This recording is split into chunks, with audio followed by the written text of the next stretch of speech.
जबसम्म हामीसँग पैसा हुन्छ हामी तबसम्म ईश्वरलाई विश्वास गर्न सक्दैनौँ। त्यही पनि हुन्छ कि आज मेरो ठाउँमा यस्तो छ, आज मेरो ठाउँमा यस्तो छ, आज मेरो ठाउँमा यति किम्मु चढाउनु छ, आज मैले यति अपरेसन गर्नु छ, आज मैले यस्तो नाम चलेको डक्टरलाई देखाउनु छ, आज म यस्तो नाम चलेको हस्पिटलमा जानु छ, आज म यस्तो फ्लाइट चार्टर गरेर म फलानु विश्वको नामी उमा जानु छ। जब जीवन पाइँदैन नि, त्यो धन दौलत सम्पत्ति सबै कुरा सकिन्छ नि, अनि तब हाम्रो आँखा खुल्छ कि होइन एकचोटि ईश्वरमा विश्वास गर्नुपर्छ कि। जहाँ हात हतियार, जहाँ मिसाइल, जहाँ भाला तरबार खुकुरीले काम हुँदैन नि, त्यहाँ परमेश्वरको वचनले काम हुन्छ। उहाँको साथमा हरेक कुरा थियो, राज्य थियो, हतियार थियो, मिसाइल थियो, बन्दुक थियो, राइफल थियो, AK-47 थियो, तर पनि फेल हुनुभएको थियो।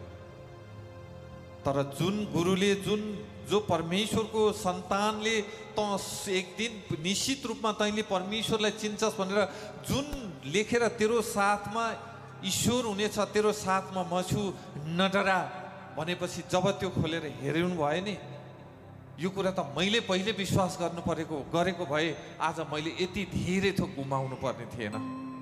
आज हामी हरेक कुरा गुमाइसकेपछि बल्ल आँखा खुल्छौँ। हरेक कुरा गुमिसक्छ, हाम्रो विश्वास पनि गुमिसक्छ, हाम्रो पैसा पनि गुमिसक्छ, हाम्रो जग्गा जमिन, दुःखमा जोडेको जग्गा जमिन नै गुम्छ।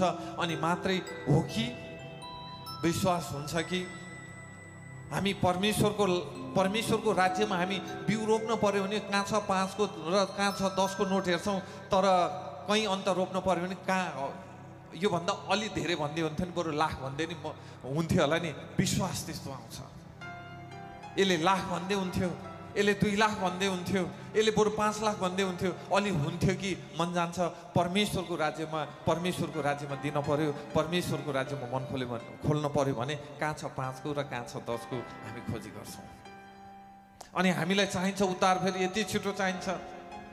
तर परमेश्वर भन्नुहुन्छ, हे मेरा सन्तान, जहाँ तिम्रो धन हुनेछन् त्यहाँ तिम्रा मनहरू पनि हुनेछन्। के तिमी विश्वास गर्दैनौ? आज तिम्रा विश्वासका कारणले म निन्दित भएको छु। तिमी 2 दिन मलाई विश्वास गरे जस्तो गर्छौ, बहाना गर्छौ, अनि 4 दिनपछि त्यही मानव निर्मित ईश्वरलाई विश्वास गरेर त्यसैको पछि लागिरहेका देख्छौ, अनि मेरो निन्दा गरिरहेका छौ। तिमीले मलाई निन्दा गरेका छौ। मैले तिमीलाई प्रष्टसँग भनिसकेको छु, म मानव निर्मित ईश्वरमा, म मानव निर्मित तस्बिरमा छैन, म तिम्रो हृदयमा छु। मैले तिमीलाई जिउँदो मन्दिर खडा गरेको छु, त्यो मन्दिरमा म बास गरेको छु। के तिमीले मलाई विश्वास गर्दैनौ? तिमी खोलाको ढुङ्गामा ईश्वर छ भन्दा विश्वास गर्छौ, तिम्रो हृदयमा ईश्वर छ भन्दा तिमी विश्वास गर्दैनौ। फेरि पनि त्यही खोलाको ढुङ्गामा ईश्वर खोज्न पछि पर्दैनौ। तिमी अन्त्य भएपछि मात्रै के तिमीले मलाई विश्वास गर्ने हो? तिम्रो सब कुछ लुटिसकेपछि मात्रै मलाई विश्वास गर्ने हो?